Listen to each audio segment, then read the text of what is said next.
Saudara, Anda masih menyaksikan Breaking News Kompas TV bersama saya Niputu Trisnanda. Bencana banjir bandang dan juga longsor ini menimpa daerah Aceh hingga ke kawasan Sumatera. Ratusan orang meninggal dunia dan juga ribuan lainnya terdampak. Untuk mengetahui strategi mitigasi bencana banjir bandang dan longsor seperti yang terjadi di Aceh, Sumatera Barat, dan Sumatera Utara, kami akan berbincang dengan Guru Besar Teknik Geologi UGM, Dwi Korita Karnawati. Selamat sore, Ibu. Dengan Putu Kompas TV. Halo. Ibu, terkait dengan bencana ekologis yang terjadi di Aceh dan juga Sumatera. Sebelumnya pemerintah bilang bahwa penyebabnya adalah cuaca buruk dan juga curah hujan yang cukup tinggi. Kalau melihat apa yang terjadi dengan banyaknya titik banjir dan juga longsor, apakah satu-satunya penyebab ini memang karena curah hujan yang juga cukup tinggi, Bu? Penyebabnya cukup kompleks, tidak ada penyebab tunggal. Sebetulnya, seandainya tidak terjadi curah hujan tinggi, kondisi alam di wilayah Sumatera Utara, Aceh, Sumatera Barat, dan sekitarnya, itu karena kondisi tektonik dan geologinya merupakan jalur patahan sesar Semangko dan beberapa patahan-patahan lainnya, mengakibatkan lereng-lereng pada pegunungan atau perbukitan tersebut rapuh, rentan untuk bergerak longsor, dan longsoran-longsoran tersebut akan membendung, kecenderungannya tuh membendung sungai-sungai, alur-alur sungainya di arah hulu, di daerah atas hulu itu sempit-sempit. Itu khas daerah tektonik aktif, jalur-jalur retakan. Bendungan-bendungan tadi dari longsor itu akan menahan curah hujan. Apabila curah hujannya itu sangat tinggi, maka bendungan itu jebol sebagai banjir bandang. Namun kondisi alamiah ini diperparah dengan adanya gangguan lingkungan juga. Jadi sebetulnya meskipun secara alamiah lereng perbukitan pegunungan di sana itu memang rentan longsor, rentan banjir bandang, rentan banjir, tetapi juga dipicu oleh satu faktor alam, yaitu memang curah hujannya sangat lebat. Hujan yang harusnya turun 1 bulan, itu hanya turun 1 hari, ya, dan itu terjadi beberapa hari. Kemudian juga ada faktor yang non alamiah, antara lain, misalnya lahan semakin terbuka, ada hutan semakin terbuka. Jadi sangat sangat kombinasi antara alam dan efek dari manusia. Demikian. Artinya deforestasi ini juga berpengaruh cukup besar ya untuk banjir dan juga longsor di 3 wilayah ini. Betul, bahkan ada beberapa penelitian yang menunjukkan korelasi antara terbukanya lahan dengan kenaikan suhu permukaan, suhu udara permukaan. Dan hal itu korelatif dengan semakin meningkatnya dampak perubahan iklim. Jadi dampak perubahan iklim itu selain tadi suhu meningkat, ya, yang mengakibatkan perubahan iklim kan kenaikan suhu tadi. Dan itu juga dipicu oleh makin terbukanya lahan. Semakin terbuka, maka perubahan iklim akan semakin berdampak serius. Antara lain terindikasi dari curah hujan yang akan semakin meningkat, dan itu sudah terbukti ada peningkatan curah hujan 10 tahun terakhir, bahkan 30 tahun terakhir, peningkatan secara eksponensial. Data BMKG menunjukkan hal tersebut, dan durasinya semakin panjang, serta intensitasnya semakin menguat. Data BMKG menunjukkan hal itu, dan bahkan juga kejadian siklon tropis akan semakin sering, dan itu sudah terjadi, bahkan terjadi beberapa anomali. Seperti halnya yang terjadi kemarin itu menurut beberapa pakar cuaca atau atmosfer itu ada kelainan, ya, anomali, ya. Sebelumnya siklon Seroja juga hal yang sama. Demikian.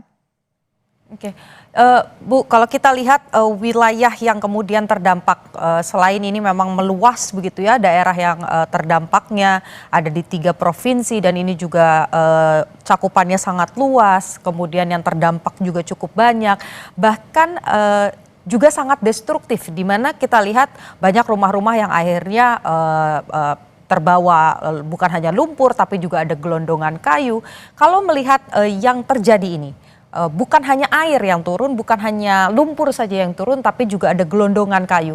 Apakah ini menandakan adanya deep-seated landslide atau longsor dalam yang jarang terjadi di masa lalu? Dari penelitian yang pernah kami lakukan, benar demikian. Hmm. Jadi gelondongan-gelondongan atau kita harus hati-hati ya, harus kita amati benar-benar. Kayunya itu rapih, terpotong dengan rapi, Hmm. atau ada akar-akarnya. Hmm. Nah, kalau ada akar-akarnya itu berarti akibat longsor. Jadi pohon-pohon itu pernah terjadi tahun 2003 di Taman Nasional Gunung Leuser. Kebetulan kami saat itu juga terlibat dalam kajian.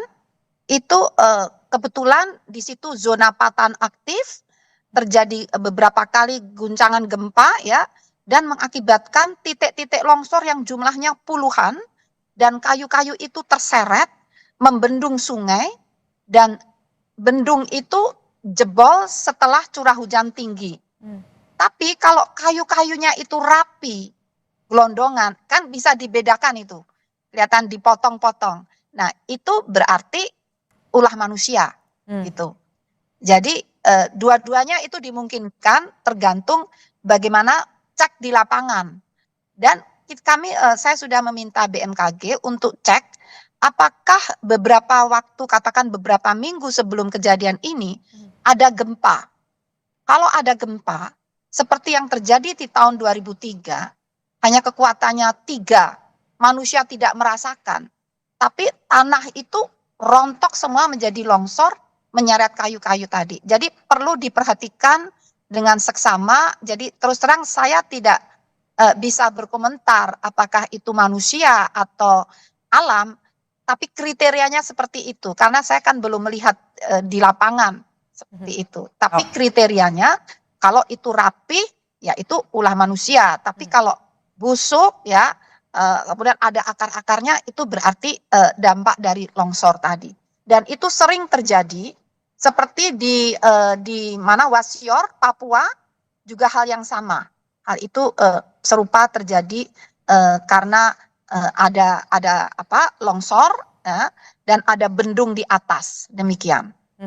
Oke, berarti tinggal kita lihat ya gelondongan-gelondongan kayu Betul. yang kemudian ada di pantai itu rapih atau tidak. Kalau rapih berarti pemerintah harus mencari tahu siapa dalang di baliknya karena bisa memicu Betul. adanya banjir dan juga longsor. Ibu, berdasarkan pemetaan dari Deru UGM, sebelumnya data yang sudah dimiliki catatannya berapa persen sebetulnya wilayah baik itu di Aceh, kemudian Sumatera Barat dan juga Sumatera Utara yang masuk kategori zona merah. Tadi kan Ibu bilang memang daerah tersebut merupakan daerah patahan begitu.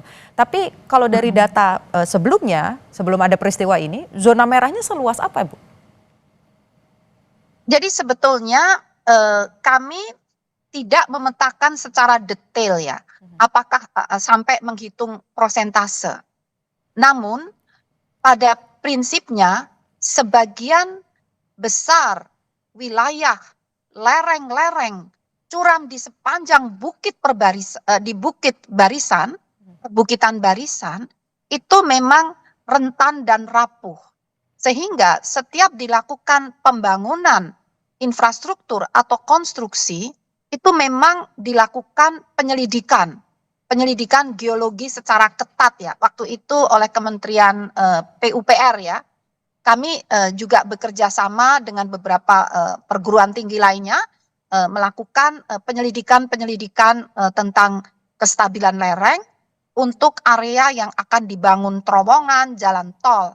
Artinya ya hampir di sepanjang itu, sepanjang perbukitan tadi, di tebing-tebing Ngarai Sianok, itu seperti itu. Namun untuk lebih tepatnya, sebetulnya ada di website Badan Geologi atau website Pusat Vulkanologi dan Mitigasi Bencana Geologi. Namun skalanya belum detail ya. Ya, skala 1:100.000 itu cukup untuk menyusun tata ruang ya, untuk menata guna lahan, untuk menyusun zona-zona bahaya itu sebenarnya sudah cukup. Jadi memang signifikan lah. Persentase angkanya, mohon maaf saya tidak menghitung, mohon maaf. Oke, Bu, kalau melihat bagaimana kesaksian dari masyarakat yang kemudian terdampak ini menyampaikan bahwa peristiwanya terjadi malam hari, kami tidak siap, maka dari itu banyak yang kemudian tidak bisa menyelamatkan barang berharga, banyak juga yang kemudian menjadi korban. Berarti kalau meskipun tidak ada data rigid terkait daerah mana saja yang merupakan zona merah bencana ekologis ini, kalau dari Deru UGM sendiri melihatnya memang ada peningkatankah selama 10 tahun terakhir bahwa memang yang sebelumnya ini bukan daerah bencana, tapi sekarang juga terdampak begitu, Bu? Sebelum menjawab itu perlu kami tambahkan, sebetulnya Badan Nasional Penanggulangan Bencana ini sudah masuk tahun ke-10 barangkali, itu menyiapkan aplikasi Inaris, ada di mobile phone. Jadi kalau kita menggunakan Inaris itu dan kita tinggal di suatu titik, itu kita buka GPS-nya. Di situ Inaris itu bisa menjelaskan apakah situ zona rawan apa. Bisa rawan banjir, rawan longsor, rawan banjir bandang, itu ada. Namun barangkali ini perlu disosialisasikan, barangkali karena sudah lama mungkin banyak yang belum tahu. Tapi menjawab pertanyaan Mbak, kalau saya membaca beberapa studi dan melihat fakta di lapangan, kita semua juga tahu kan semakin luas lahan itu terbuka. Dan itulah yang sebetulnya yang pertama, dengan terbukanya lahan, berarti hijau daun, tutupan lahan berupa hijau daun, itu semakin hilang. Pada peran hijau daun itu untuk menyerap CO2. Nah, dengan terbukanya lahan hijau, CO2 itu semakin bebas di atmosfer. Dan itulah yang memacu terjadinya pemanasan global dan memacu siklus hidrologi, memacu pembentukan awan-awan hujan, sehingga memacu kejadian ekstrim. Jadi terbukanya lahan yang pertama ada korelasi dengan perubahan iklim dan kejadian-kejadian ekstrim. Beberapa kajian menyampaikan hal tersebut. Dan yang kedua, lahan terbuka berarti cengkeraman pohon terhadap tanah yang labil, yang rentan, itu juga semakin hilang. Sehingga akan semakin rapuh dan mudah bergerak. Demikian. Bu Dwi Korita, singkat saja untuk mengakhiri perbincangan kita sore hari ini. Jadi mitigasi apa atau hal apa yang harus dilakukan supaya bencana ekologis ini tidak terjadi lagi di 3 wilayah? Singkat saja, Bu. Kita jaga lingkungan, jangan merusak lingkungan. Pakai segala cara untuk menjaga lingkungan, tata ruang dibenahin, ditetapkan peraturan yang ketat untuk tata ruang demi menjaga lingkungan dan lingkungan akan menjaga kita. Terima kasih. Oke, baik, terima kasih pakar geologi, lingkungan dan juga kebencanaan dari UGM, Dwi Korita. Terima kasih Ibu sudah berbincang dengan Kompas TV. Saudara, sampai dengan saat ini proses pencarian para korban dan juga proses pembukaan wilayah-wilayah yang tertutup oleh longsor dan juga banjir bandang masih terus dilakukan, terutama untuk membuka akses bagi masyarakat yang mengungsi dan belum mendapatkan bantuan. Informasi lainnya mengenai bencana di Aceh dan juga di kawasan Sumatera akan terus disampaikan di program-program Kompas TV lainnya. Saya Putu Trisnanda, saudara, terima kasih, sampai jumpa.